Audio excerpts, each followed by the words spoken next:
Hello everyone, WhatsApp beautiful paper, কি অবস্থা সবার? আশা করি আলহামদুলিল্লাহ সবাই ভালোই আছেন। আমিও আল্লাহর অশেষ রহমত আলহামদুলিল্লাহ ভালোই আছি। তো আমাদের বাইকারদের মাঝে একটা সুখবর হলো, বাংলাদেশের সিসি লিমিটটা বাড়ানো হয়েছে। 150 থেকে 350 সিসি লিমিট পর্যন্ত নেওয়া হয়েছে। 2024 সালে বাজারে অনেক নতুন বাইক ঢুকবে, তার মধ্যে কিছু বেস্ট বাইক। চলুন আমরা বাইকগুলো আগে দেখে আসি, তারপর বাইকগুলো নিয়ে কথা বলতেছি।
প্রথমে যদি আসি বাজারে বেস্ট বাইকগুলোর মধ্যে, স্পোর্টস সেগমেন্টের যে বাইকগুলো থাকবে, বাঙালি স্পোর্টস সেগমেন্টের বাইকগুলোর প্রতি আকর্ষণ সবসময় একটু অন্যরকম। স্পোর্টস সেগমেন্টের বাইকগুলোর মধ্যে সর্বপ্রথম আমার পছন্দ হলো কাওয়াসাকি নিনজা ZX25R। ও ভাই, ও বাইকটা আমার একটা ড্রিম বাইক। বাইকটা 250 সিসির 4 সিলিন্ডার। বাংলাদেশে প্রক্সিমেটলি বাইকটার দাম হবে 16 থেকে 17 লাখ টাকা। বাইকটা অনেক অনেক বেশি এক্সপেন্সিভ হবে, কিন্তু এটা one of the best bike হবে বাংলাদেশের স্পোর্টস সেগমেন্টের মধ্যে। স্পোর্টস সেগমেন্টের মধ্যে সেকেন্ডে যে বাইকটা থাকছে সেটা হচ্ছে ইয়ামাহা R3।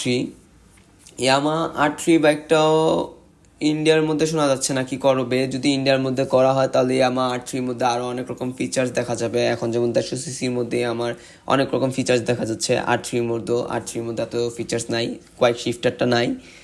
ইয়ামাহার কথা যেহেতু আসছে, হোন্ডার কথা না বললেই নয়। হোন্ডার CBR 250RR, এই বাইকটাও আমরা দেখতে পারবো বাজারে ওয়ান অফ দ্য বেস্ট হোন্ডার বাইকগুলোর মধ্যে স্পোর্টস সেগমেন্টে। হোন্ডা সবসময় পারফেকশন রাখে, তো এই বাইকটা নিয়ে আমার বলার তেমন কিছুই নাই।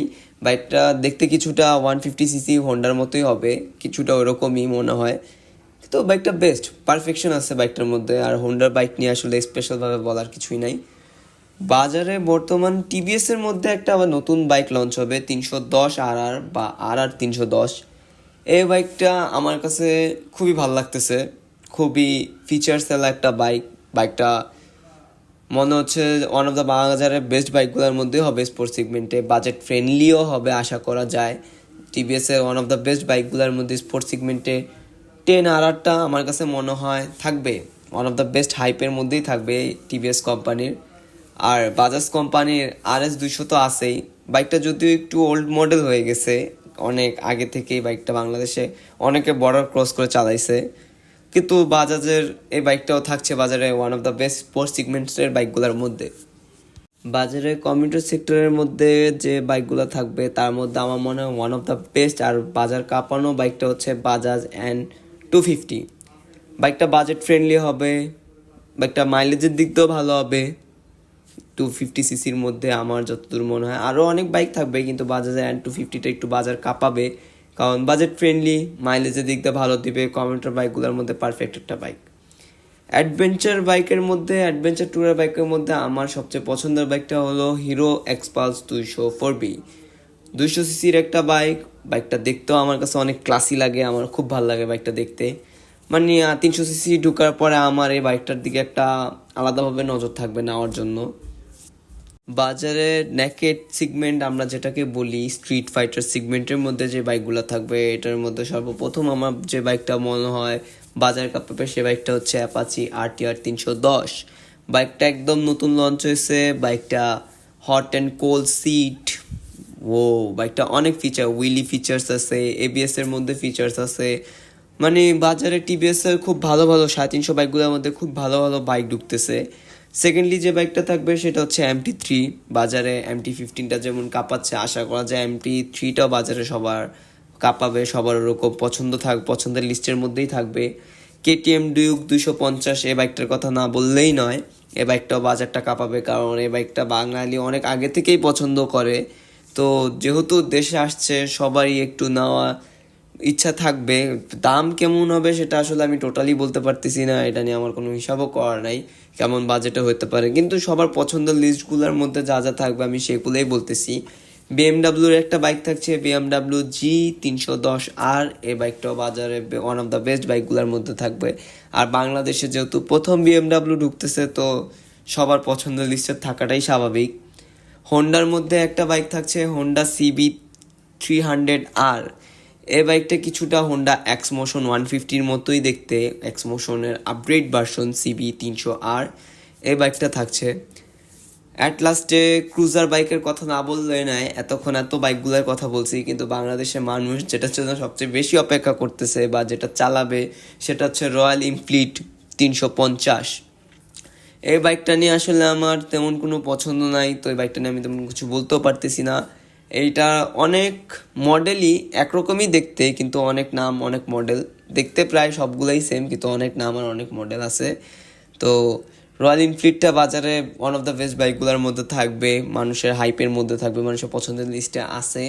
কিন্তু আমি যতদূর রয়্যাল এনফিল্ড নিয়ে জানি যে রয়্যাল স্পিডটা ওটা টর্ক পাওয়ারটা তো বেশি না, তো আপনার পাশ দিয়ে R15টা ওভারটেক করে গেলে তখন আমার মনে হয় না আপনার রয়্যাল এনফিল্ডটা রাইড করতে খুব ভালো লাগবে। তো এসবের মাঝখানে আরও কিছু বাইকস আছে যেগুলো আমি বলি নাই, যেমন KTM RC200, এই বাইকটা বাজারে থাকবে। আরও এমন অনেক রকম বাইক যেগুলো বাজারের রাস্তায় খুব দেখা যাবে। যেহেতু আমি সুজুকি কোম্পানির GSX-R চালাই, সুজুকি GSX-R 250টা থাকছে বাজারে, 250টাও বাজারে দেখা যাবে, এটাও পছন্দের লিস্টের মধ্যে থাকবে আশা করা যায়। তো ভিউয়ার্স, আজকের ভিডিও এই পর্যন্তই। আপনারা বলবেন আপনাদের কোন বাইকটার ব্যাপারে বেশি ভালো লাগছে, আপনারা কোন বাইকটার জন্য আগ্রহ অপেক্ষা আছেন। Tata everyone, by.